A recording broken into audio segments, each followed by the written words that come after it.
Welcome to this tutorial. This is Aaron from PhotoshopDemos.com, and today I wanted to look and do a little quick review on Photoshop.com. This tutorial I'm actually going to do a few videos just to cover a couple aspects of this application. Just a few of my loyal YouTube subscribers just asked for a demo on this application, so here it is. And basically I just wanted to showcase this for you. You can just go to Photoshop.com, and a lot of the tools that you have inside of Photoshop you can also work with here. Some of the additional features. Of course, you don't have the full flexibility of the Photoshop application, but this is still a really cool step towards being able to edit your photos and do some really cool things online, like making slideshows, sharing images, and a lot of other cool things. There's other photo sharing services out there, but me personally, I'm true to the Adobe products. They're pretty solid, and there's a lot of great features in them. So let's go ahead and get signed in, and I'll go ahead and show you how to get started here. And just so you know, you probably want to download and install the most recent version of Flash. It is a Flash-based application, and Flash can be installed relatively quick. Flash Player 10 is the most recent one, and so you're definitely going to want to get that before you go onto this website. So we're just going to get logged in here.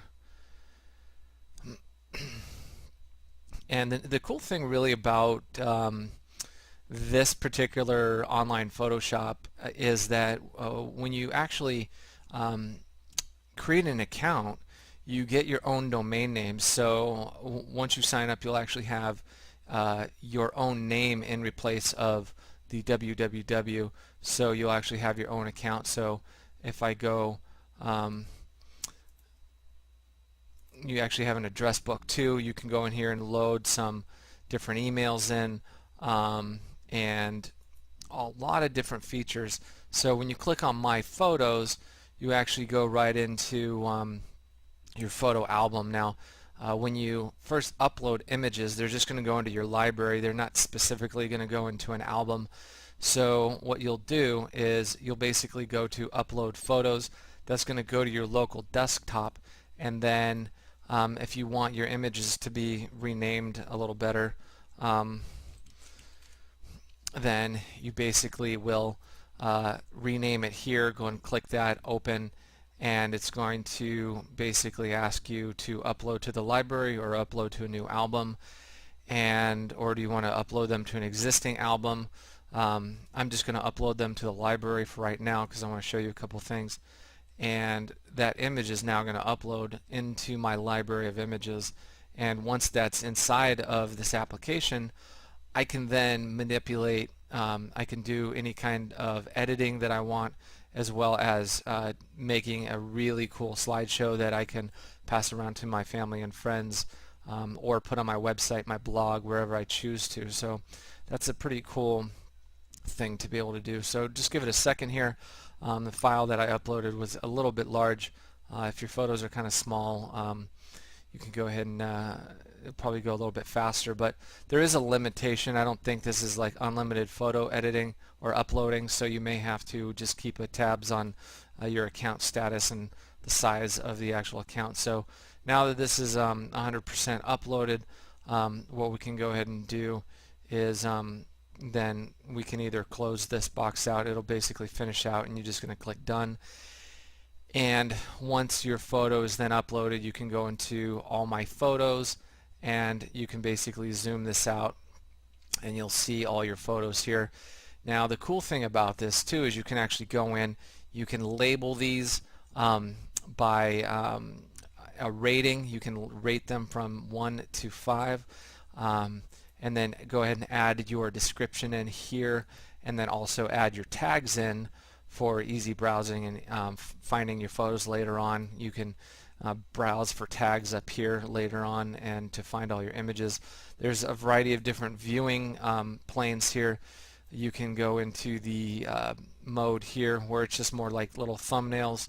You can also view them in more of like a lightbox format, or you can see all the details, date uploaded, taken, and all the kind of details that you might want for your photos. So In this case, I'm just going to go into this mode, and you can see when you hover over the image, you also get this little drop down, and that's going to give you some additional options here, which also coordinate with the icons down here. Some of them are the same. There's additional ones.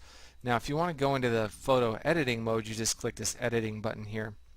I'm going to go into a little bit more detail in the second tutorial, but you can see that there's a ton of different editing tools here so that you can really work with your images. And one of the cool things that I like, and again I'll go into some of these other tools in more detail, but I just want to show you this pop color.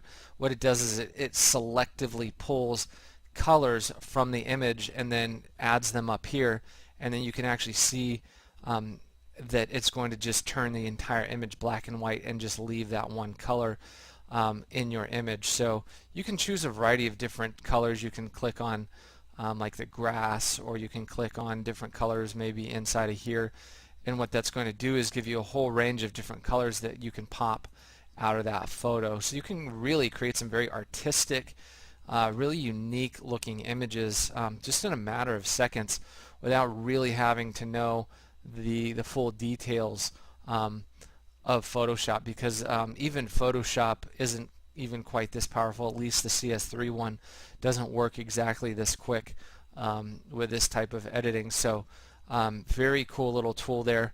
Anyway, I'm going to hop back over to the photos area because I want to show you one thing. I'm going to not save that.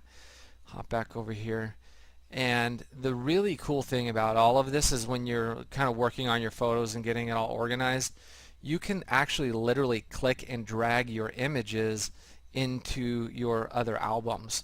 So if you want to take this out of your library and then say put it in your portrait folder or your demo folder, you can actually do that just by simply dragging and dropping. That's what's very cool about this. So the best thing to do is just play around with this. I'm going to do another tutorial here with some more details, but those are the basics for right now. You got the tools down here, some different viewing modes, and then some other options over here, which I'll get into in the next tutorial. So that's just to get you started, and hope that was fun, and we'll see you in the next tutorial.